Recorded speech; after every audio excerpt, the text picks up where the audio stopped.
എല്ലാ പ്രിയപ്പെട്ടവർക്കും ക്രിസ്തുയേശുവിൻ്റെ നിസ്തുല നാമത്തിൽ സ്നേഹവന്ദനം അറിയിക്കട്ടെ. ഇന്നത്തെ നമ്മുടെ പ്രഭാത ധ്യാനത്തിനായി യോഹന്നാൻ എഴുതിയ 1-ാം ലേഖനം 5-ാം അധ്യായം 1-2 വാക്യങ്ങൾ. 1 യോഹന്നാൻ 5-ന്റെ 1-2 വാക്യങ്ങൾ. യേശുവിനെ ക്രിസ്തു എന്ന് വിശ്വസിക്കുന്നവനെല്ലാം ദൈവത്തിൽ നിന്ന് ജനിച്ചിരിക്കുന്നു. ജനിപ്പിച്ചവനെ സ്നേഹിക്കുന്നവനെല്ലാം അവനിൽ നിന്ന് ജനിച്ചവനെയും സ്നേഹിക്കുന്നു. നാം ദൈവത്തെ സ്നേഹിച്ച് അവൻ്റെ കൽപ്പനകളെ അനുസരിച്ച് നടക്കുമ്പോൾ ദൈവമക്കളെ സ്നേഹിക്കുന്നു എന്ന് അതിനാൽ അറിയാം. കർത്താവിൻ്റെ പരിശുദ്ധ നാമം വാഴ്ത്തപ്പെടുമാറാകട്ടെ. നമ്മൾ ദൈവത്തെ സ്നേഹിക്കുന്നു എന്നുള്ളതിന് എന്താണ് തെളിവ് എന്നതിനെക്കുറിച്ചാണ് യോഹന്നാൻ തൻ്റെ 1-ാം ലേഖനം 5-ാം അധ്യായത്തിൻ്റെ ആരംഭ ഭാഗത്ത് പ്രസ്താവിക്കുന്നത്. കർത്താവിനെ സ്നേഹിക്കുന്നവരെല്ലാം അവൻ്റെ വചനത്തെയും സ്നേഹിക്കുന്നു. ഈ ലോകത്തിൽ ആരെയും വിധിക്കുവാൻ ദൈവം നമുക്ക് അനുവാദം തന്നിട്ടില്ല. സമയത്തിന് മുൻപേ വിധിക്കരുത് എന്നും കർത്താവ് സകലവും അറിയുന്നു എന്നും തിരുവചനം പറഞ്ഞിട്ടുണ്ട്. എങ്കിലും ദൈവമക്കളുടെ ആത്മിക നിലവാരത്തെ അളക്കുവാൻ ഉപയോഗിക്കുന്ന ഒരു അളവുകോൽ ദൈവവചനത്തോട് അവർക്ക് എത്രമാത്രം അടുപ്പം ഉണ്ട് എന്നുള്ളതാണ്. ദൈവത്തെ സ്നേഹിക്കുന്ന എല്ലാ ദൈവമക്കളും ദൈവത്തിൻ്റെ വചനത്തെയും സ്നേഹിക്കുന്നു. ദൈവവചനം അവർക്ക് ഇമ്പമായിരിക്കും, സന്തോഷമായിരിക്കും, ഹൃദയത്തിന് തണുപ്പായിരിക്കും. ദൈവത്തിൻ്റെ വചനം തേൻകട്ടയേക്കാളും മാധുര്യം ഉള്ളതായിരിക്കും. എന്നാൽ ഇത് കർത്താവിനെ സ്നേഹിക്കാത്തവർക്ക് മനസ്സിലാക്കാൻ കഴിയില്ല. ദൈവവചനത്തിൻ്റെ പ്രത്യേകത അത് കേൾക്കാനും വായിക്കാനും ആനന്ദകരമാണ് എന്നതാണ്. ദൈവത്തിൻ്റെ വചനം പ്രഘോഷിക്കുന്ന സ്ഥലത്തേക്ക് ജനം ഓടിക്കൂടുന്ന ഒരു കാലഘട്ടം ഉണ്ടായിരുന്നു. കാരണം കർത്താവിനെ സ്നേഹിക്കുന്നവർ അവൻ്റെ വചനത്തെയും സ്നേഹിക്കുന്നു. ദൈവത്തെ സ്നേഹിക്കുന്നവർ ദൈവമക്കളെയും സ്നേഹിക്കും. യേശുക്രിസ്തുവിനെ ക്രിസ്തു എന്ന് വിശ്വസിക്കുന്നവർ എല്ലാം ദൈവത്തിൽ ജനിച്ചിരിക്കുന്നു. ജനിപ്പിച്ചവനെ സ്നേഹിക്കുന്നവനെല്ലാം അവനിൽ നിന്നും ജനിച്ചവനെയും സ്നേഹിക്കുന്നു.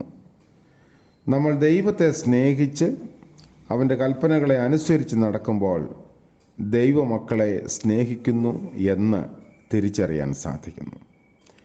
ദൈവമക്കളെ സ്നേഹിക്കാത്തവർക്ക് ദൈവത്തെ സ്നേഹിക്കുന്നു എന്ന് പറയാൻ കഴിയില്ല. ഒറ്റപ്പെട്ട വിശ്വാസികളെ നമുക്ക് കാണാൻ സാധിക്കും. എന്നാൽ ദൈവവചനത്തിൽ തർസോസുകാരനായ ശൗൽ മാനസാന്തരപ്പെട്ട് കഴിഞ്ഞ ഉടനെ ശിഷ്യന്മാരോടുകൂടെ ചേരുവാൻ ആഗ്രഹിച്ചു എന്നും വേദഭാഗത്ത് കാണുന്നു.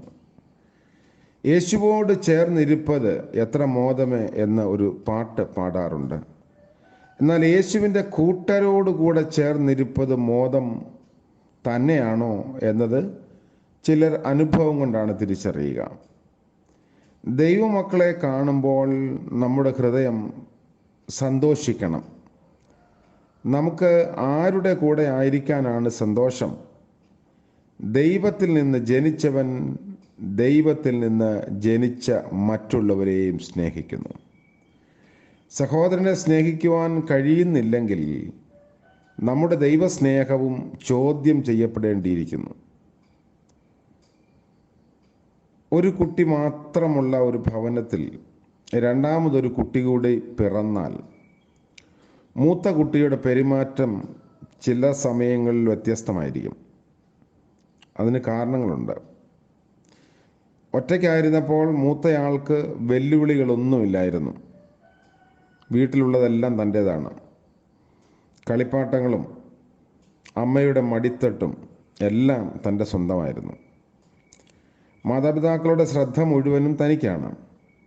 അങ്ങനെ ഇരിക്കുമ്പോഴാണ് ഇളയ കുട്ടി പിറക്കുന്നത്. അന്നു മുതൽ മൂത്തയാളിൻ്റെ പ്രതികരണം നോക്കിയാൽ അവൻ അസ്വസ്ഥനാകുന്നത് മനസ്സിലാകും. ഇളയ കുഞ്ഞ് ജനിച്ചതുകൊണ്ട് അവനെ സ്നേഹിച്ചെങ്കിലേ പറ്റുകയുള്ളൂ. അതുവരെയും തൻ്റെ സ്വന്തം ഇഷ്ടപ്രകാരം എല്ലാം തിരഞ്ഞെടുക്കാനുള്ള സ്വാതന്ത്ര്യം അവനുണ്ടായിരുന്നു. ഒരേ ഭവനത്തിൽ രണ്ടാമതൊരാൾ ജനിച്ചു എങ്കിൽ അല്പം സ്വാതന്ത്ര്യം കുറയും. അവൻ എൻ്റെ സഹോദരനേ അല്ല എന്ന് പറയുന്ന കുഞ്ഞുങ്ങളുണ്ട്. ചിലർ അങ്ങനെ മനസ്സ് നോവുമ്പോൾ അങ്ങ് പ്രതികരിക്കാറുണ്ട്. കാരണം ഒരേ ഭവനത്തിൽ ഒരേ മാതാപിതാക്കൾക്ക് ജനിച്ചുപോയി, അതുകൊണ്ട് സ്നേഹം പങ്കിടപ്പെടുന്നു. അങ്ങനെയുള്ളത് കൊണ്ട് മാതാപിതാക്കൾക്ക് സ്നേഹിക്കാതിരിക്കാനും കഴിയില്ല. അബ്രഹാമിൻ്റെയും ലോത്തിൻ്റെയും ഇടയന്മാർ തമ്മിൽ കലഹമുണ്ടായപ്പോൾ അബ്രഹാം ലോത്തിനോട് പറഞ്ഞു, നാം സഹോദരന്മാരല്ലോ. പ്രയാസങ്ങളൊക്കെ ഉണ്ടെങ്കിലും സഹോദരന്മാരാണ്. ദൈവവചനത്തെയും ദൈവമക്കളെയും സ്നേഹിക്കുന്നതിലൂടെ ദൈവത്തെ സ്നേഹിക്കുന്നു എന്നറിയാം. ദൈവത്തെ സ്നേഹിക്കുന്നുവോ ഇല്ലയോ എന്നതിൻ്റെ തിരിച്ചറിയാനുള്ള ഒരു ഘടകമാണ് ഇത്രയും നമ്മൾ ചിന്തിച്ചത്. ദൈവത്തിൻ്റെ ആലയത്തെയും ദൈവമക്കൾ സ്നേഹിക്കും. സൈന്യങ്ങളുടെ യഹോവയെ, തിരുനിവാസം എത്ര മനോഹരമെന്ന് സങ്കീർത്തനക്കാരൻ പറയുന്നു. ആമോസ് 8-ാം അധ്യായത്തിൽ ചില ദൈവമക്കൾ അക്കാലത്ത് ശബത്ത് തീർന്നു കിട്ടാൻ കാത്തിരിക്കുന്നതായി വിവരിച്ചിട്ടുണ്ട്. കാരണം ശബത്ത് തീർന്നിട്ട് വേണം തങ്ങളുടെ ദൈനംദിന വ്യവഹാരങ്ങളൊക്കെ തുടങ്ങാൻ. എന്നാൽ യഥാർത്ഥ ദൈവമക്കൾ ശബത്ത് തീരുന്നതിന് വേണ്ടി കാത്തിരിക്കുകയില്ല. ദൈവത്തിൻ്റെ ആലയത്തിൽ പോകുന്നത്, അവൻ്റെ കൂടാരത്തിൽ വസിക്കുന്നത് അവരുടെ ഹൃദയത്തിൻ്റെ പ്രമോദമാണ്. ദൈവത്തെ സ്നേഹിക്കുന്നവർക്ക് തുറന്ന കരങ്ങളുണ്ട്. ദൈവത്തോടുള്ള സ്നേഹം കുറയുമ്പോൾ കരങ്ങളും അടയും. കർത്താവിനെ സ്നേഹിക്കുന്നവർ കർത്താവിനെ കൊടുക്കുന്നതിൽ പരാതിയുള്ളവരല്ല. സാധാരണഗതിയിൽ ഇന്ന് കണ്ടുവരുന്നതും കേട്ടുവരുന്നതുമൊക്കെ എപ്പോഴും പള്ളികളിലൊക്കെ പിരിവാണ് എന്ന് പരാതിപ്പെടുന്ന ആളുകളുമുണ്ട്. അതൊരു സത്യമായിരിക്കാം. കുറേ പേരങ്ങനെ അതിനോട് പ്രതികരിക്കും. എന്നാൽ കർത്താവ് നമ്മളോട് പറയുന്നത്, 2 കാശുള്ള വിധവ സന്തോഷത്തോടുകൂടെ ആ കാശ് ദൈവത്തിന് കൊടുത്തു എന്നത്. ദൈവത്തെ സ്നേഹിക്കുന്ന ദൈവ പൈതലിന് പരാതിയില്ല. സ്നേഹമുണ്ടെങ്കിൽ ദൈവരാജ്യത്തിൻ്റെ വിസ്തൃതിക്ക് വേണ്ടി നമുക്ക് കൈ അയച്ച് സഹായിക്കാൻ സാധിക്കും. ദൈവത്തെ സ്നേഹിക്കുന്നവർ വിളിക്കപ്പെട്ടവരാണ്. വിളിക്കപ്പെട്ടവർ ദൈവത്തെ സ്നേഹിച്ച് ദൈവ വിളിക്ക് പ്രതികരിക്കുന്നവരാണ്.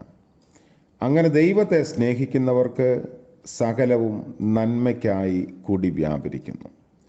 സകലവും എന്ന് പറഞ്ഞാൽ പരലോകത്തിലുള്ളതും ഭൂമിയിലുള്ളതും അധോലോകത്തിലുള്ളതും എല്ലാം അതിലുൾപ്പെടുന്നു. വാഴ്ചകളാകട്ടെ അധികാരങ്ങളാകട്ടെ എല്ലാം നന്മയ്ക്കായി കൂടി വ്യാപരിപ്പിക്കും. ദൈവത്തിൻ്റെ സകല സ്വഭാവ സവിശേഷതകളും സ്നേഹമയമാണ്. അവൻ സ്നേഹം തന്നെയാണ്. അവൻ നമ്മുടെ നന്മയ്ക്കായി എല്ലാം തീർക്കുന്നു. തൻ്റെ ജ്ഞാനവും ശക്തിയും പദ്ധതികളും തൻ്റെ സകല സ്വഭാവവും നമ്മുടെ നന്മയ്ക്കായി വ്യാപരിക്കുന്നു. അവൻ സകലവും എന്ന് പറഞ്ഞാൽ അത് സകലവും എന്ന് തന്നെയാണ്. പുതിയ ദിവസത്തിൻ്റെ പ്രഭാതത്തിൽ ദൈവത്തെ സ്നേഹിക്കുന്നു, ദൈവമക്കളെ സ്നേഹിക്കുന്നു, ദൈവത്തിൻ്റെ സഭയെ സ്നേഹിക്കുന്നു, നമ്മുടെ സഹോദരരെ സ്നേഹിക്കുന്നു എന്ന് പറയാൻ നമുക്ക് സാധിക്കുന്നുണ്ടോ? ആത്മാർത്ഥമായി, പകയില്ലാതെ, വിദ്വേഷമില്ലാതെ, പച്ചയായി മറ്റുള്ളവരെ സ്നേഹിക്കാനും കരുതാനും നമുക്ക് സാധിക്കുന്നുവെങ്കിൽ അതിൻ്റെ അർത്ഥം നമ്മൾ ദൈവത്തെ സ്നേഹിക്കുന്നു എന്നുള്ളതാണ്. സഹോദരനെ സ്നേഹിക്കാത്തവൻ ദൈവത്തെ സ്നേഹിക്കുന്നു എന്ന് പറഞ്ഞാൽ അവൻ കള്ളനാണ് എന്നാണ് യോഹന്നാൻ മറ്റൊരു ഭാഗത്ത് സൂചിപ്പിക്കുന്നത്. അതുകൊണ്ട് ദൈവത്തെ സ്നേഹിക്കുന്നതോടൊപ്പം മറ്റുള്ളവരെയും കരുതാൻ, സ്നേഹിക്കാൻ, ചേർത്ത് നിർത്താൻ ഒക്കെ നമുക്ക് സാധിക്കട്ടെ. അങ്ങനെയാണ് ദൈവരാജ്യത്തിൻ്റെ സ്വഭാവം ലോകം കാണേണ്ടത്. നമ്മൾ വ്യത്യസ്തരാണ്. സ്നേഹത്തിന് വേണ്ടി ജീവൻ നൽകിയ ദൈവത്തിൻ്റെ മക്കൾ ആ സ്നേഹം ഏറ്റുവാങ്ങി അതിനോട് ക്രിയാത്മകമായി പ്രതികരിക്കുന്നവരായി തീരാൻ നമ്മെല്ലാവരെയും ദൈവം സഹായിക്കട്ടെ. പ്രാർത്ഥിക്കാം. സ്നേഹവാനായ ഞങ്ങളുടെ ദൈവമേ, സ്വർഗീയ പിതാവേ, മനോഹരമായ മറ്റൊരു പ്രഭാതം കൂടെ ദാനമായി നൽകിയത് ഓർത്ത് സ്തോത്രം ചെയ്യുന്നു. രാത്രി ലഭിച്ച നിദ്രയ്ക്കായും വിശ്രമത്തിനായും സ്തോത്രം. കർത്താവിൻ്റെ കരുണയിൽ ആശ്രയിച്ച് ഇന്ന് പകൽക്കാല ജീവിതത്തിലേക്ക് ഞങ്ങൾ പ്രവേശിപ്പാൻ ആഗ്രഹിക്കുന്നു. ഞങ്ങളുടെ കാലുകൾ ഇടറിപ്പോകാതെ വണ്ണം, മനസ്സ് തകർന്നു പോകാതെ അവിടുന്ന് ഞങ്ങളെ കാത്തുകൊള്ളണമേ. ആവശ്യങ്ങളെ തിരുവൻപാകെ സമർപ്പിക്കുന്നു. ഞങ്ങളുടെ ഇന്നത്തെ വഴിയാത്രകളെ ദൈവൻപാകെ സമർപ്പിക്കുന്നു. ഞങ്ങളുടെ ആഗ്രഹങ്ങളെ കർത്താവിൻ്റെ സന്നിധിയിൽ സമർപ്പിക്കുന്നു. അവിടുന്ന് ബലപ്പെടുത്തി ഞങ്ങളെ വഴി നടത്തണമേ. ആലോചകനായി കൂടെ ഇരിക്കണമേ. നിരാശപ്പെട്ടു പോകാൻ അനുവദിക്കരുതേ. ഇന്ന് ജന്മദിനം ആഘോഷിക്കുന്ന പ്രിയപ്പെട്ടവർക്ക് വേണ്ടിയും വിവാഹ വാർഷികം ആഘോഷിക്കുന്നവർക്ക് വേണ്ടിയും പ്രത്യേകമായി പ്രാർത്ഥിക്കുന്നു. അനുഗ്രഹം നിറഞ്ഞ ഒരു പുതിയ വർഷവും അനുഭവവും ദാനമായി നൽകണമേ. യേശുമശിഹ മൂലം പ്രാർത്ഥിക്കുന്നു. കൃപയോടെ കേൾക്കുമാറാകണമേ. ആമേൻ. ത്രിയേക ദൈവത്തിൻ്റെ കൃപയും സ്നേഹവും നാം എല്ലാവരോടും കൂടെ ഇന്നും എന്നേക്കും ഉണ്ടായിരിക്കുമാറാകട്ടെ. ആമേൻ.